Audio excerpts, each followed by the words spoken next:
नमस्कार, आप देख रहे हैं न्यूज एक्सप्रेस और मैं हूं आपके साथ शाफनी पटनायक। विधानसभा चुनाव अपने चरम पर है और जहां चुनाव हो रहे हैं वहां नेताओं का जमावड़ा लगना शुरू हो गया है। इसके साथ ही साथ नेताओं के बयान अब सुर्खियां बन रहे हैं। उसी कड़ी में बीजेपी नेता स्मृति ईरानी ने जब बंगाल का दौरा किया तो ममता बनर्जी पर खूब भड़की, टीएमसी के भ्रष्टाचार की खूब चर्चा की। लेकिन सवाल ये है कि क्या ये सिर्फ एक चुनावी बयान है या फिर बंगाल की जमीन पर कुछ ऐसा बदल रहा है जिसे हम नजरअंदाज कर रहे हैं। बंगाल जो कभी अपनी संस्कृति, बुद्धिजीवी और शांति के लिए जाना जाता था, आज क्यों बार बार हिंसा, भ्रष्टाचार और राजनीतिक टकराव की खबरों में घिरा रहता है?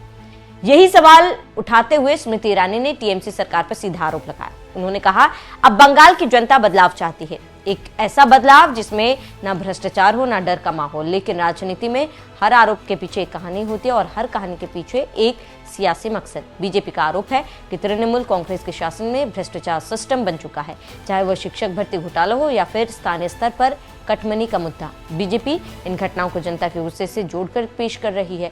दूसरी तरफ ममता बनर्जी और उनकी पार्टी इन आरोपों को पूरी तरह खारिज करती है। उनका कहना है कि बीजेपी सिर्फ बंगाल की छवि खराब करने के और सत्ता हासिल करने के लिए इस तरह के आरोप लगा रही है।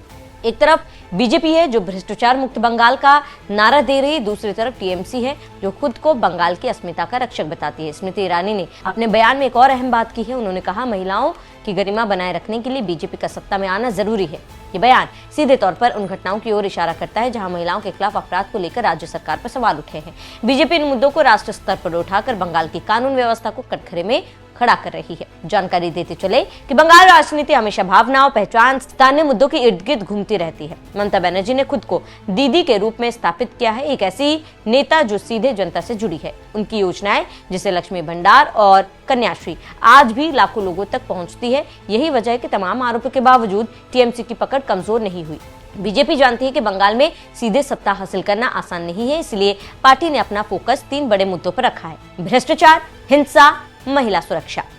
स्मृति ईरानी का बयान इन्हीं तीनों बिंदुओं को जोड़ता है और एक बड़ा संदेश देता है कि अगर बदलाव चाहिए तो सत्ता बदलनी होगी। बंगाल में बीजेपी ने पिछले कुछ सालों में अपनी पकड़ जरूर मजबूत की। खासकर 2019 के लोकसभा चुनाव में पार्टी ने अच्छा प्रदर्शन किया था, लेकिन विधानसभा चुनाव में भारतीय जनता पार्टी को अपेक्षित सफलता नहीं मिली। इससे साफ है कि लोकसभा और विधानसभा की राजनीति में फर्क है और बंगाल के मतदाता हर बार अलग फैसला लेते हैं। स्मृति ईरानी जैसे बड़े नेता का इस तरह का बयान सीधे तौर पर राजनीतिक बहस को तेज करेगा। टीएमसी भी इसका जवाब देगी और ये बयान आने वाले दिनों में और बड़े आरोप प्रत्यारोप की शुरुआत बन सकता है। वहीं जनता जिसके नाम पर बयान दिए जाते हैं, जिसके नाम पर वादे किए जाते हैं और अंत में वही तय करती है कि किसकी सत्ता मिलेगी।